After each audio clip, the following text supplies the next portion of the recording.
we come to know the Lord, and I got asked to go out and speak at Seabird for one Sunday.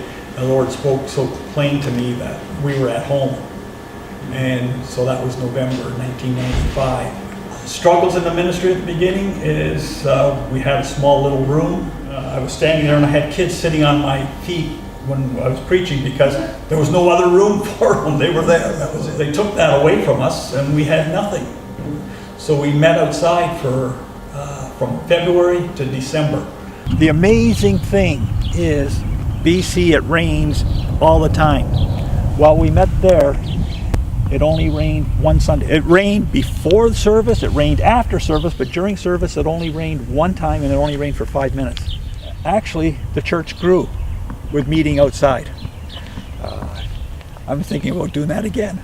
This is one of the programs I work with, and we deal with families. Sharon and I would babysit kids, just get families to come together, and we'd play with the kids, let the women talk. We had board games, we had whatever they wanted. Most of the time it was just talk.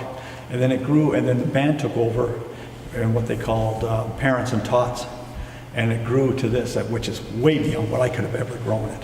They didn't have a youth group for the community until we had our youth group. Then they seen the need of it. And so then they started a youth group. The church, of course, there was nothing here as a church. There was a little bit of a gathering on Sunday, but we expanded that and made a more concerted effort to get a full organized church. The guitar club we started, we were teaching people guitar, but the main purpose was the guitar was to do gospel. At the heyday we had 17 students that weren't going to church anywhere, and they were singing Yes, Jesus Loves Me and all the things, and playing their guitars to it. I've had a lot of ups, but there's also been the down times. You know, when they took away my church, okay, that's it. Nobody wants me here. We had to meet outside. Then there was, fishing was fantastic. I've forgotten what year it was. And I thought, this is ridiculous. They're concerned more about fish than they are about Jesus. And nobody was coming to church. We had about 3 or 4 weeks, and I was saying, oh, that's it. I guess they don't want it. But it wasn't. This is when we get our food. Right. It doesn't mean we're still not worshiping God any place. We're honoring God by being out in the forest. It was almost 7 years before I broke the community here. We had church going, and that was going okay. But I still wasn't reaching the population that I wanted to reach, or the unsaved. Mm-hmm.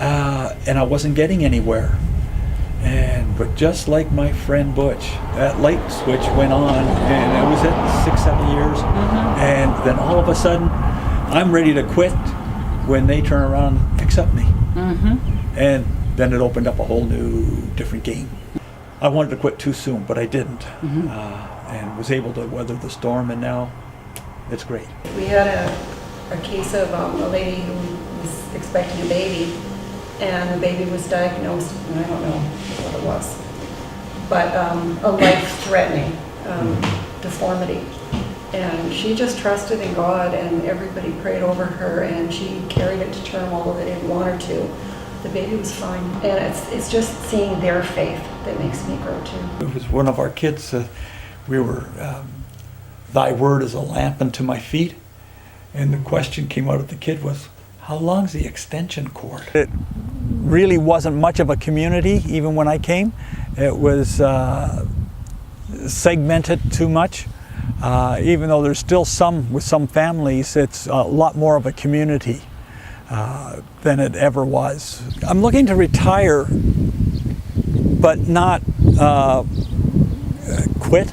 I'm not looking to collect a pension and sit back. What they class as the Stallo Nation consists of about 65 reserves, and there's no evangelical churches on any of the reserves. They don't know who Christ is. There's a real lack of information for them.